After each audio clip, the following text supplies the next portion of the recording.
When we were coming to our room, there was a lady sitting outside the room next door. So we just struck up a conversation with her. It was quite nice for first time conversation. So she was just talking to us, telling us that she's from Delhi, that she's here with her husband. Her and her husband are getting treatment. So then her husband comes out after a while. He's walking with a walking stick, but he looks pretty okay, pretty healthy. And then we just spoke about how we're from Melbourne, and then they said they'd visited Melbourne before, blah blah blah, so just small talk. And he was from Delhi, so I asked him why he came here, considering the fact that there's an Arya Vaidya Sala in Delhi as well. And he said that the Delhi doctors were local Delhi people, and Kerala is known to be the Ayurvedic hub, so he wanted to come to an authentic Ayurvedic place. Which was interesting to hear, because a lot of people were like, why are you going to India? Why don't you just go to this Ayurvedic doctor in Australia, go to this Ayurvedic doctor in Sri Lanka, blah, blah, blah, blah. So it was good to hear from another Indian person who was older and obviously had experienced Ayurveda much more, to tell me that, it's good to come to where this whole thing started. But then I sit down, and while my mom's on the phone, the guy comes and knocks on my room door, which was really, really cute. Opened the door, and then he was like, oh, have you had your lunch yet?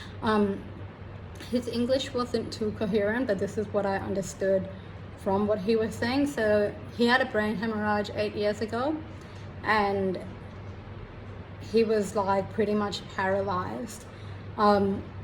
Since then, so he'd lost function of, he's lost his left brain. And he was just kind of existing on a wheelchair, and he was I couldn't move, I couldn't do anything. And then he started, apparently he did Ayurvedic treatment for 7 to 8 months, and he's been able to walk ever since. He looks like a completely normal functioning guy. He's walking, he's talking, he's moving his hands. The only thing is he's got to walk with a walking stick, but I think he's here to further improve on that and stop walking with a walking stick.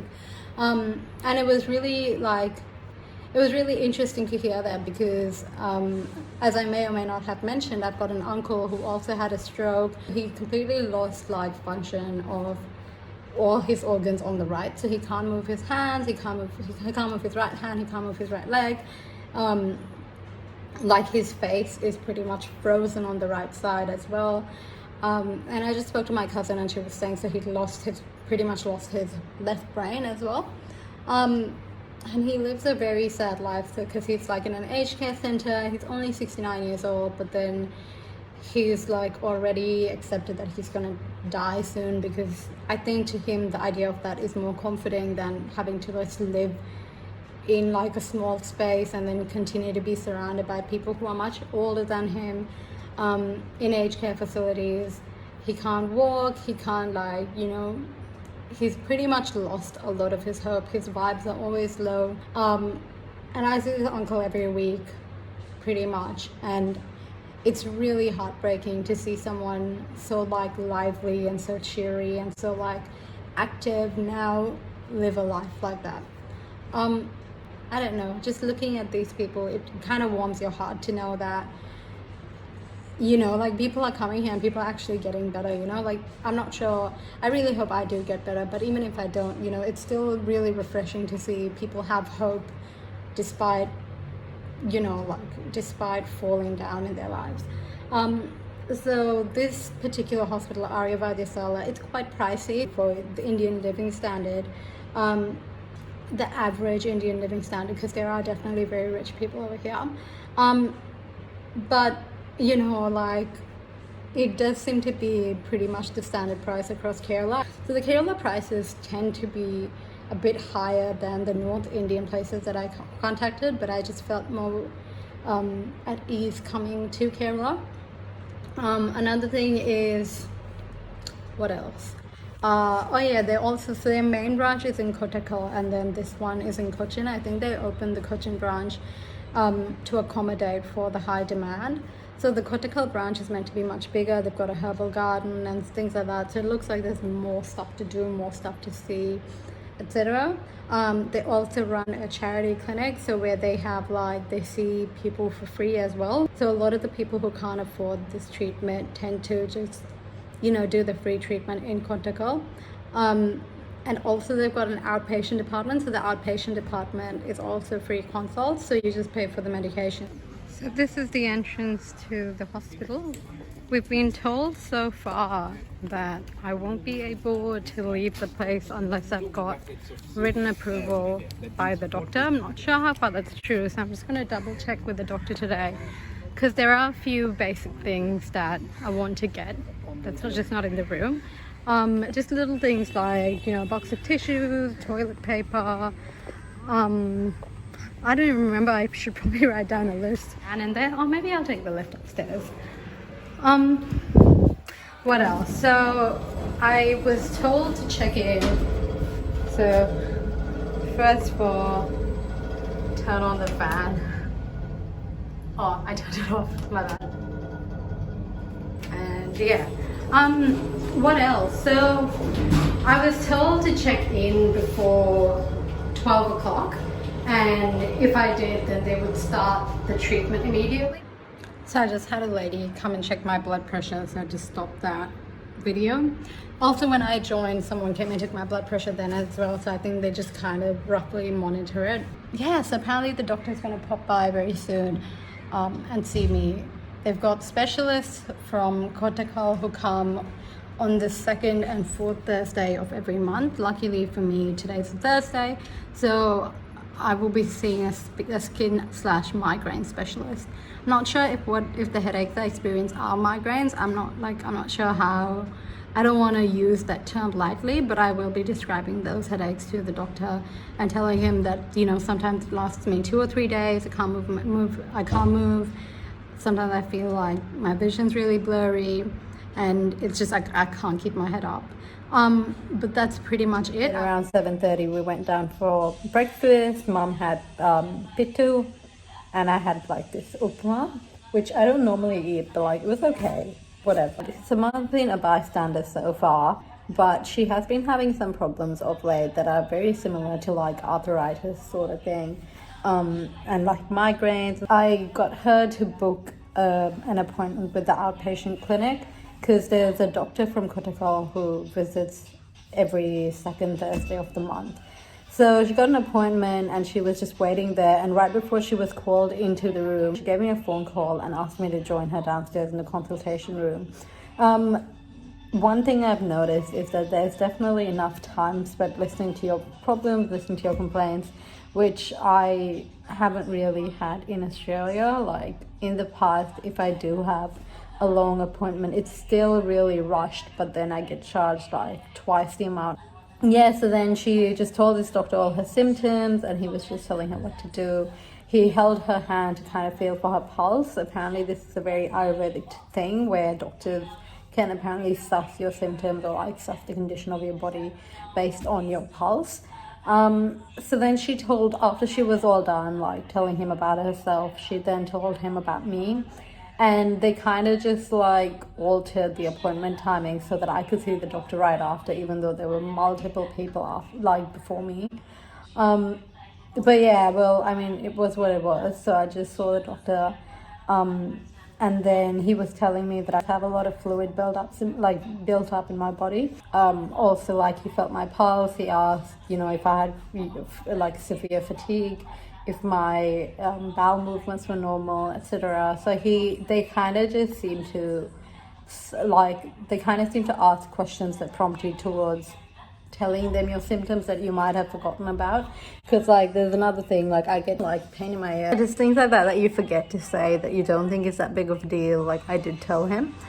And yeah, and then we just came back to our room. But before all of this, I did have a group of 4 doctors come to my room to kind of just follow up. So apparently this is a regular thing. Every day you're seen by a doctor or a group of doctors.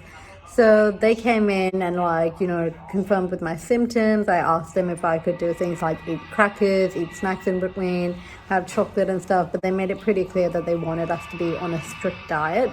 So yeah, the doctors came, saw me, and then they changed my medication around. But after I saw the migraine doctor, he'd also added a bunch of other stuff as well that he wanted me to take.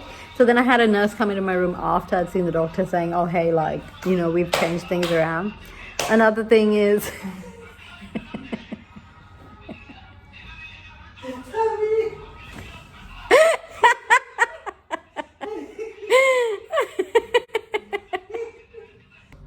Yeah, so then after I saw the migraine doctor, I had this nurse come in and like she sort of mixed this powder with lemon and she sort of spread it all over my forehead, and I was asked to keep it on my head for about 30 minutes before I washed it off. I didn't realize that I'd need like an all-nighty. I just brought like all pajamas with me, but it is much easier to just wear like sort of a maxi dress that you can just slip on. Things like hand wash and then like tissues and stuff, like things that you... Yeah, they're probably things that you should consider stocking up on before coming here. Mum ended up buying it from the marketplace that she snuck out to. You actually got to get a pass from the doctor to get permission to get out of the hospital. So I went into my treatment room and then there was a lady there with like a deep frying pan on a stove, heating up the oil. So they had these little like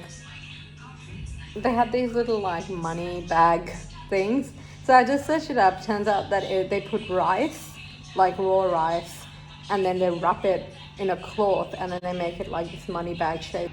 It's not heavy, it doesn't feel like a rock. I was asked to strip naked, put on the thong thing, was asked to lay down on the massage bed, and she came and like put this oil on my head. Look, it's not the most fragrant smell, but I have been told not to wash my hair so far. You know, whatever, like you're in this hospital, you're staying here, you're surrounded by people. It's not really embarrassing when everyone else is kind of in the same boat. So she puts the oil on my head.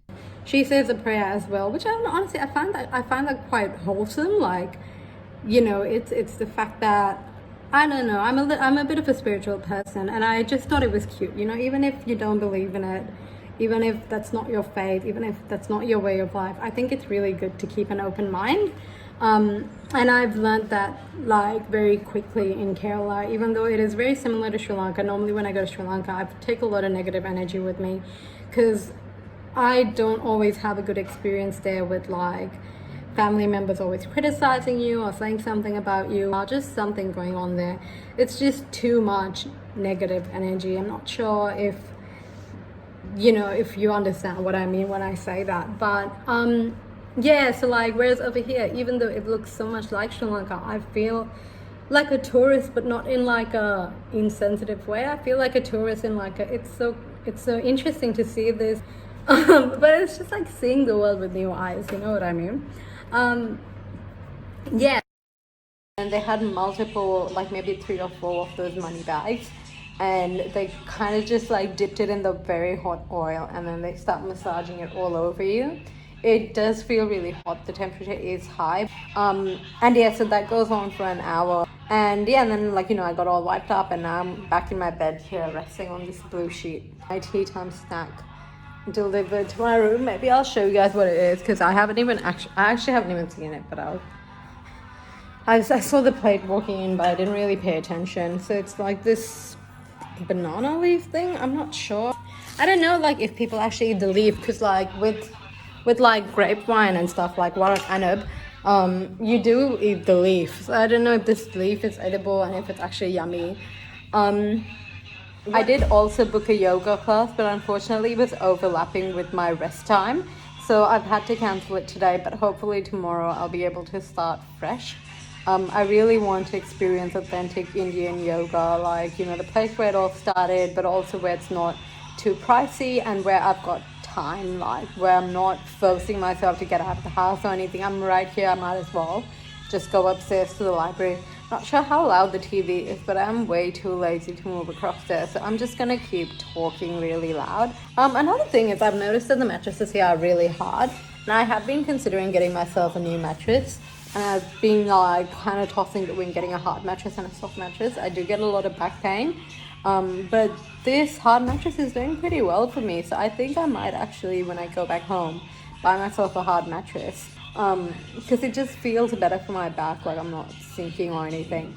And yeah, that's been it so far. So I'll keep updating you guys if anything changes. But if it's the same treatment, I might just do a better recording, because I'm quite tired, so I'm not really describing it to the best of my abilities. I'm kind of all over the place. So I'll try recording a proper video if I have the same treatment again, but if I have a different one, I might just keep it going and like start talking about the other treatments. I have questions from your masseurs that might feel a bit invasive, and try not to take it too personally. So I was reading this blog post, not making a blanket statement, just paraphrasing the blog post, but it did strike me a little bit.